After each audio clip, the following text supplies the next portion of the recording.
Hey there, my friend. Welcome to today's episode.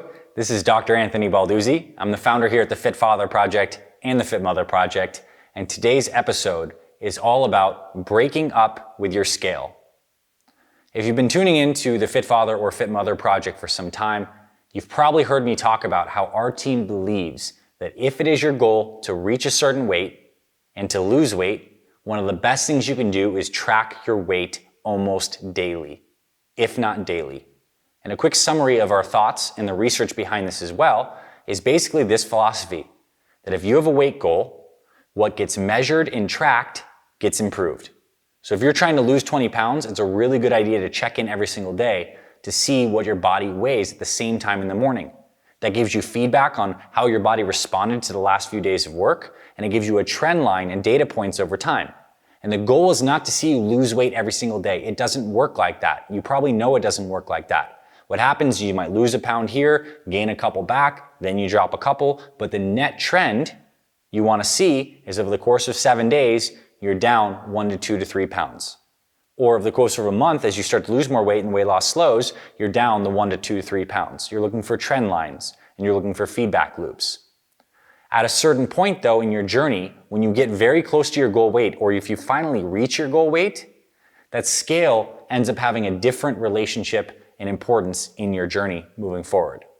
It can be something, if you really are the type of person who's more data analytical and you like to get those daily check-ins, the scale then becomes maybe guardrails, where you know I'm at my goal weight of 200 pounds, and if I see myself creeping up to 202, 203, then I know I need to tighten things up a little bit. So it's a feedback loop. But what ultimately happens is you need to make sure that you don't get tied up in the numbers too much once you've reached your goal. Because as you're going through the journey, you're seeing a lot of movement in the scale, but there's going to be a point where the movement slows down. As our bodies get closer to our goal weight, the rate at which we lose weight slows down. So we need to break up with the scale in the sense of we need to find new ways to engage ourselves in tracking our daily progress. The scale may continue to be a daily thing for you, or it can turn into a weekly thing for you, or you throw it out entirely. But if you do throw it out, what we do need to make sure is that you substitute something else in. So things to help you track your daily progress. What is your performance on your workouts? How much weight did you use? How much time did it take you? Clothing and measurements are a great way to check in on your progress. I don't expect you to measure yourself every single morning. That'd be a little excessive, but maybe you do it every month to get an idea on that. You can also check in on subjective well-being. Keep a journal. See how you're feeling. The point here is this. The scale over time, as we're losing weight, the scale is one of the best tools. As you reach your goal weight, the scale can be guardrails, but you need to find other ways to track your progress daily. I think performance and how long you walked or what your heart rate was or some of these things that are engaging you in the activities you're doing and improving on is a really great way to continue to track progress.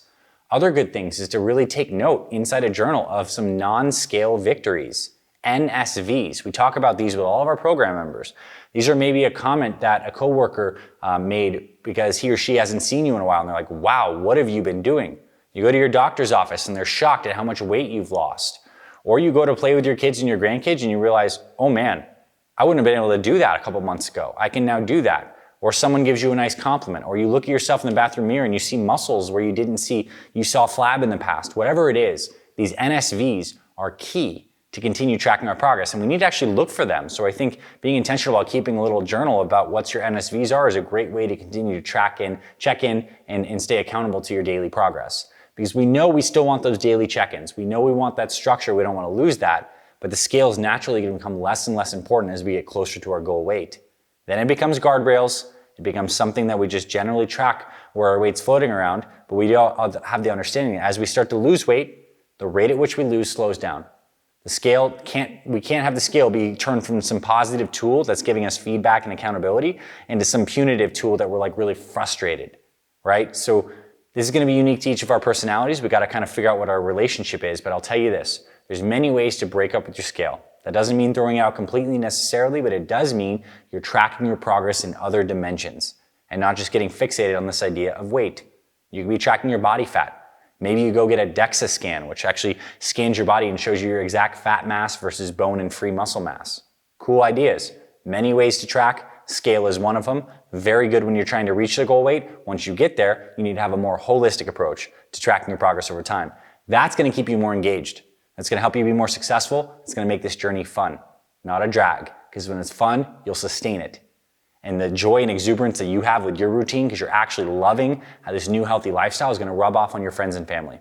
So we're making more fit fathers and fit mothers, also for fit friends, fit families, fit pets, whatever it is. You being better and you being happier and you being engaged is going to help all those around you. I think that's amazing. So you could break up with your scale, use some of the tips in today's episode. Thanks for being here, my friend. Hope you found this valuable. I'll check you in the future episodes. I'll talk to you very soon. FitFatherProject.com